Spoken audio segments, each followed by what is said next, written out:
Hello, welcome back to the Matt Phifer Experience. I am your host, Matthew Phifer, and today we have on a very special guest. His name is Andrew Thomas. He is right here in Dallas, Texas with me. And today we're going to be talking about immigration law. And for a lot of people, you might be surprised, for some of you, if you've been following me for a long time, you may not be surprised at all at the impact that immigration can actually have on families, on relationships throughout the years as I've been practicing, whether it was coaching or with as a therapist. Actually had a lot of people who have been impacted their relationship, impacted their marriages, impacted their family through immigration. It can be very problematic also when you are going through a divorce. There's unfortunately some people who might end up staying in unhealthy relationships too long because of immigration and because of their status. And so we're going to break all of that down, and we're going to have an amazing conversation about all of those things and some things that maybe you should do. So with all that being said, I want to bring in our guest, Andrew. Thank you very much for being a part of the show. I'm going to kick it over to you and tell us a little bit about yourself and how you got started. Of course. Well, thanks for having me on, Matthew. I appreciate it. So yeah, I'm from the Dallas area. I went off to law school in Arkansas, is where my folks are from. So we started there. This was back in a time when you were coming out of law school, your GPA really meant something, and firms would actually recruit you. I don't think that really goes on much anymore, but most old timers, that was kind of the way. It used to be the same thing. It used to be the same way with as a therapist too. That's kind of my story. There used to be now. My thought process is like, okay, you can actually get a therapy degree like literally online. That's like mind-boggling to me now. Yeah. I mean, it's, I don't know if law is quite online yet, but it's getting pretty close to that. There's certainly a lot more law schools nowadays than there were. Right. So when I went to University of Arkansas, I graduated with a pretty high GPA. So I was recruited out of law school to join a commercial litigation firm in Miami. So I spent, 6-7 years practicing commercial litigation, which is, kind of the deep end when you talk about the legal field. And that is, throwing you in, we were representing these top Fortune 500 companies with these massive litigation suits, these several $100 million lawsuits. The very first one I worked on as an associate attorney, it made its way all the way to the U.S. Supreme Court, which is, sort of like the Super Bowl for us attorneys. So that was really good experience when I first got started. And then at some point you have this choice to make. If you're in this, what they call big law, you're in these large law firms that have, several hundred lawyers. Your choice is stay on that path and try to become a partner, which is usually 9 or 10 year pathway. And then once you become a partner, it's not an easy road then, you're still grinding. Or you try to kind of branch out on your own and see if you can start your own office. And, the pull of home for me was so big that I knew I wanted to come back to, the Dallas, Texas areas where my folks are from, where my brothers are here, my family's here. So it made sense for me at that point to transition. And I came back to Texas, I got licensed here as well because, attorneys were licensed state by state. So I was licensed in Florida, got my license in Texas, and I started my office. And, when I started my office, I was taking litigation cases kind of any type. I had this experience in commercial litigation, which really translates to trial work almost in anything. I mean, you can then move. I'm not saying it's a lesser field, but it's a lower, lower stakes when you're talking about doing, family litigation or personal injury or things like that. Usually lower stakes there, less moving parts. You usually can handle it a solo attorney as opposed to a team of them, those kind of things. So when I opened my practice, I was taking some of those cases, and my wife, who's actually from Argentina, started talking to me about immigration. And it's not really something that I had a lot of experience or thoughts towards. I didn't really interact with it too much. And she knew I wanted to make a difference. I've been doing commercial litigation where, yes, you're making a difference, but a lot of times it's for these large companies. And they're like, hey, way to go. Here's 10 more cases for you. And so it's a different difference, right? Right. So she knew I wanted to see that difference like on the ground level. And she was like, hey, this is a place for you. Your skills would be useful here because, these people are a lot of times under these desperate circumstances, especially when they're facing immigration court, because they're there. And on the other side of the aisle, the prosecutors, the Department of Homeland Security. So you have these these ICE attorneys, these scary ICE attorneys, against somebody who a lot of times doesn't speak the language. And Yeah. then on the bench, supposed to be a judge, neutral arbiter, but he's appointed by the Department of Justice. So I can understand why it's an intimidating place. And there's not public defenders in immigration like there would be in criminal court, right? So criminal court, you would get appointed an attorney if you can't afford one a lot of times. Not the case in immigration. So she kind of convinced me to do that. And so I took one or two cases just to, see how we did.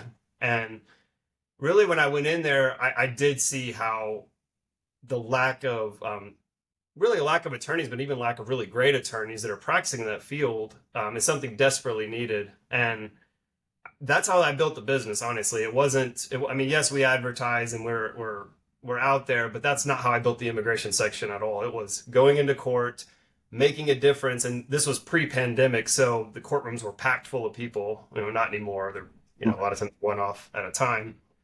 And people would see, the results we were getting, and as we would come out, we would have people coming up, hey, where are you? How can I get a hold of you? I need some help. And so it kind of snowballed from there. And now here we are, several offices, a dozen attorneys, 50 staff members. I mean, it's a big thing. And we solely now focus on immigration. Yeah. What would you say are some common misconceptions when it comes to immigration? For a lot of people, the most that they know about immigration is either things that they see on the news or from a relationship standpoint, really all they know is what they see on like 90 Day Fiance and, goofy shows like that. So would you say are some misconceptions that people might have about it?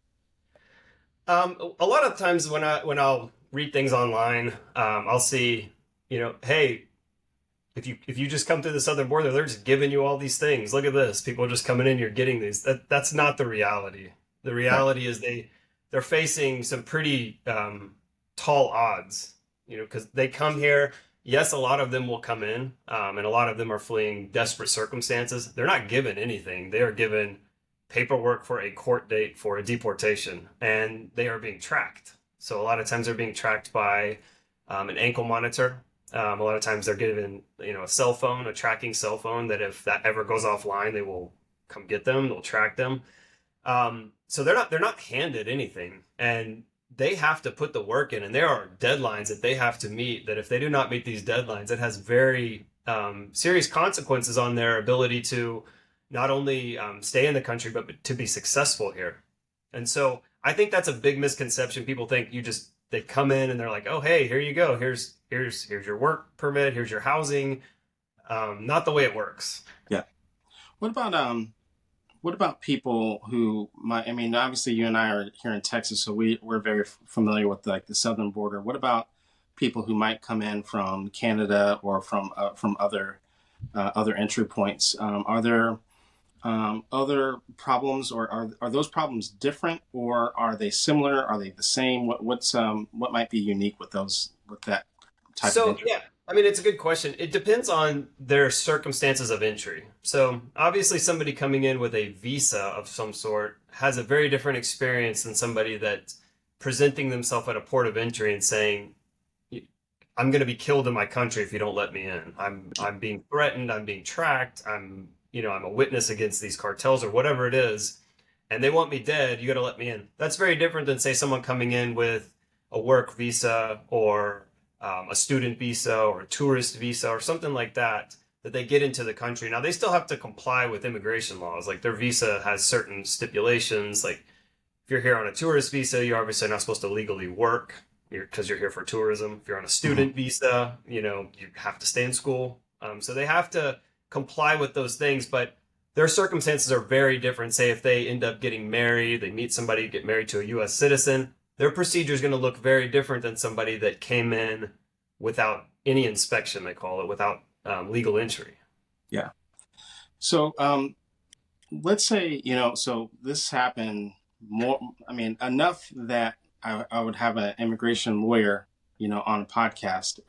So in terms of people dating, I've had a lot of people who end up dating someone who may have migrated here, and from time to time, those relationships might go sideways and they become very, very problematic, or they can become very problematic. Are there some like potential warning signs that, I mean, I don't think there's anything wrong with dating someone who may have migrated here, but are there certain warning signs that people might be able to look out for that maybe this person might have some either bad intentions, that they're being that the person might be being used, or that they could end up getting deported, things of that nature. What are your thoughts on that? And what might be some warning signs that people can look out for? So immigration has these certain safeguards that are kind of set up to guard against that a little bit. It's hard to look into everybody's personal relationship because I mean, as you know, everyone's so different. I mean, people get into relationships here that other people would think were maybe crazy over here. So it's hard to look into everybody's personal situation, but immigration does have some safeguards. If, for instance, if somebody enters the country, right, and you come into the country on a visa, and within 90 days of you coming in, say on a tourist visa, you get married to a US citizen and you want to start your paperwork, there's a presumption that that's a fraudulent marriage Wow. because you were not supposed to enter the country on a tourist visa if you were intending to get married. There's something called a fiance visa that you should have applied for to come over here. So that's step one. These quick trigger marriages after entering into the country. I mean that looks really suspicious. So they have that.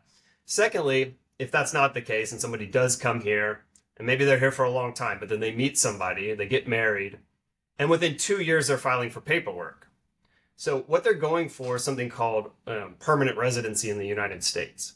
But if they're filing it within 2 years of a marriage, they're only going to be granted what's called a conditional residency. And that is only good for a 2 year period. So they'll have an interview and they're going to sit there side by side with their spouse. They're going to ask them a lot of questions. Sometimes they'll even separate the two and ask simple questions like, well, what kind of toothpaste does your partner use? If you live with them, you should know these questions. And they'll ask some very intimate questions. I've sat in hundreds of these interviews. Yeah.